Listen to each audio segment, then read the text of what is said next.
Ciri-ciri inilah yang dicari dan dikejar oleh orang-orang yang memiliki azimah dan keinginan. Sifat inilah yang Allah Subhanahu wa taala letakkan kejayaan Islam pada diri mereka. Sifat inilah yang Allah Subhanahu wa taala inginkan pada setiap mukmin yang beriman kepada Allah dan Rasul-Nya. Sifat inilah yang ditunggu oleh umat sehingga ia bisa benar menjadi umat khairu ummatin ukhrijat linnas, sebagai umat yang keluar untuk manusia.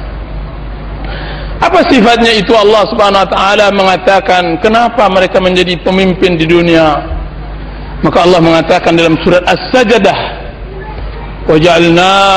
waja'alnahum a'immatan yahduna bi amrina lamma sabaru wa kanu bi ayatina yuqinun.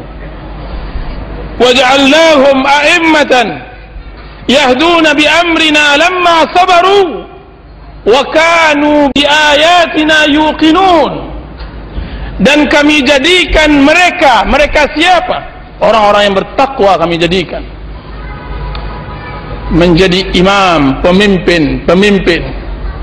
Doa yang ada dalam surah Al-Furqan, Ibadur Rahman ini Allah syarah sifat-sifatnya pada surat Sajdah. Kami jadikan mereka pemimpin ketika mereka bersabar. Sabaru, lamma sabaru wa kanu yahduna bi amrina. Mereka memberi petunjuk umat dengan perintah kami. Wa kanu bi ayatina yuqinun. Dan mereka dengan ayat kami yakin.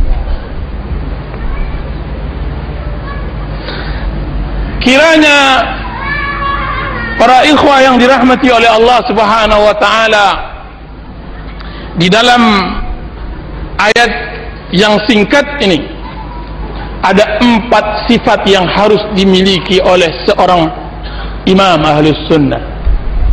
Saya katakan imam Ahlus Sunnah bukan satu orang, karena setiap muslim imam. Sebutkan manusia-manusia yang terbina di meja kenabian, di madrasah kerasulan Nabi Muhammad sallallahu alaihi wasallam. Siapa di antara mereka yang tidak pemimpin? Siapa di antara mereka yang bukan pemimpin? Semua sahabat-sahabat Rasulullah sallallahu alaihi wasallam a'immatun fid din, imam-imam di dalam agama. Jadi saya berbicara bukan kepada ciri-ciri pemimpin yang akan kita angkat pemimpin, sebagaimana Banu Israel mencari ciri-ciri pemimpin ketika diangkat Talut menjadi pemimpin mereka. Karena Ahlus Sunnati wal Jamaah semuanya adalah pemimpin. Dia adalah inti dari umat Islam. Dia adalah jusnya.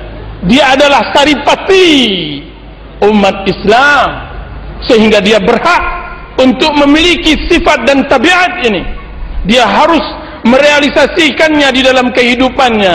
Setiap muslim dan mukmin yang sejati, dia adalah pemimpin tersendiri, dia adalah umat, dia adalah generasi tersendiri. Allah mengatakan kana Ibrahim ummatan wahidah. Ibrahim adalah umat, dia generasi. Jika seandainya setiap sunni, setiap ahlu sunnah pemimpin, maka tidak akan berapa waktu semuanya akan menjadi ahlu sunnah wal jamaah.